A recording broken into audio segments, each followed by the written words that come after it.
Oke, kalau kita ngomongin kota di sebelah timur Jakarta, pasti ada satu nama yang sering banget kita anggap remeh.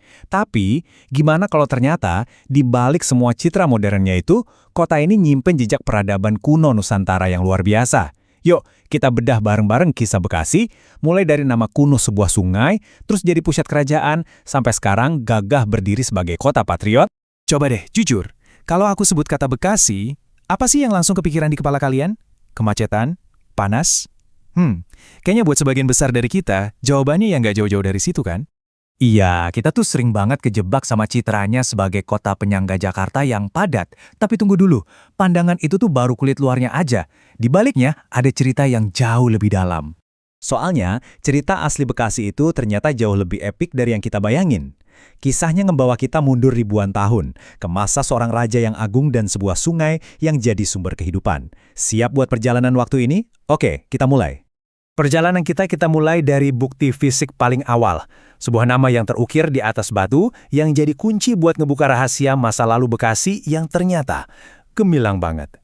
Nah, nama itu adalah Candrabaga. Ini bukan sekedar nama ya, tapi ini adalah identitas kuno dari sungai yang sekarang kita kenal sebagai Sungai Bekasi. Inilah urat nadi kehidupan yang udah mengaliri wilayah ini sejak ribuan tahun lalu. Prasasti Tugu ini ngasih kita bukti yang benar-benar luar biasa. Coba bayangin, kutipan ini nunjukin adanya peradaban yang udah sangat maju. Di abad keempat loh, mereka udah ngerjain proyek rekayasa air skala besar dan mencatatnya secara permanen. Ini bukan peradaban kaleng-kaleng. Dan ternyata, Bekasi itu bukan cuma soal sungai, perannya jauh lebih besar dari itu. Wilayah ini, percaya nggak percaya, pernah jadi pusat kekuasaan, jantung dari salah satu kerajaan Hindu-Buddha paling awal di Nusantara. Coba deh lihat rentang waktunya.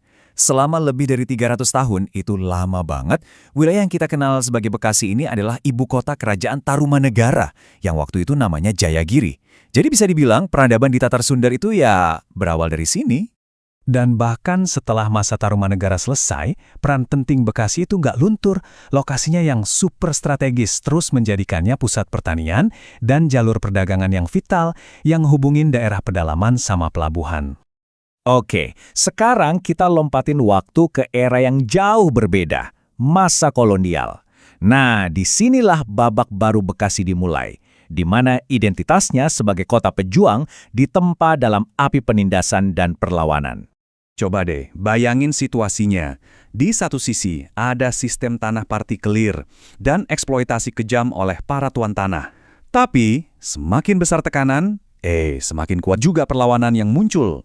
Dari penderitaan inilah lahir para pejuang-pejuang tangguh. Dan simbol perlawanan itu punya nama, Kiai Haji Nuer Ali. Sosok ulama karismatik yang dijuluki Singa Karawang Bekasi ini berhasil mengubah Bekasi jadi benteng pertahanan utama buat para pejuang kemerdekaan. Luar biasa. Kemerdekaan akhirnya diraih, tapi perjuangan rakyat Bekasi ternyata belum selesai. Pertarungan selanjutnya adalah buat nentuin nasib mereka sendiri, buat dapetin identitas administratif yang mandiri. Nah, yang perlu kita ingat, perjalanan ini tuh nggak instan, butuh puluhan tahun. Dimulai dari desakan rakyat di tahun 1950, terus jadi kota administratif, sampai akhirnya meraih status otonom penuh di tahun 1996. Ini adalah buah dari perjuangan yang panjang banget. Sekarang, yuk kita lihat wajah Bekasi hari ini. Gimana kota ini bertransformasi jadi sebuah metropolis yang kita kenal sekarang? Inilah identitas Bekasi saat ini. Bukan lagi sekedar kota penyangga, tapi sebuah pusat kekuatan tersendiri. Pusat industri, pusat ekonomi, dan pusat pemukiman urban yang perannya vital banget. Dan lihat deh skalanya, lebih dari 2,5 juta orang sekarang menyebut Bekasi sebagai rumah mereka. Coba deh, bayangin transformasi yang luar biasa ini. Dari ibu kota kerajaan kuno, jadi sebuah megapolitan modern. Jadi, inilah benang merah yang nyatuin seluruh ceritanya. Perjalanan Bekasi dari Candrabaga sampai jadi kota patriot adalah sebuah epik tentang ketahanan. Kemampuan buat bertahan, berjuang, dan terus bertumbuh melintasi zaman.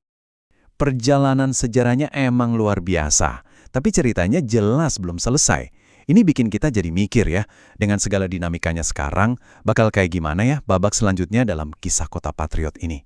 Gimana menurut kalian?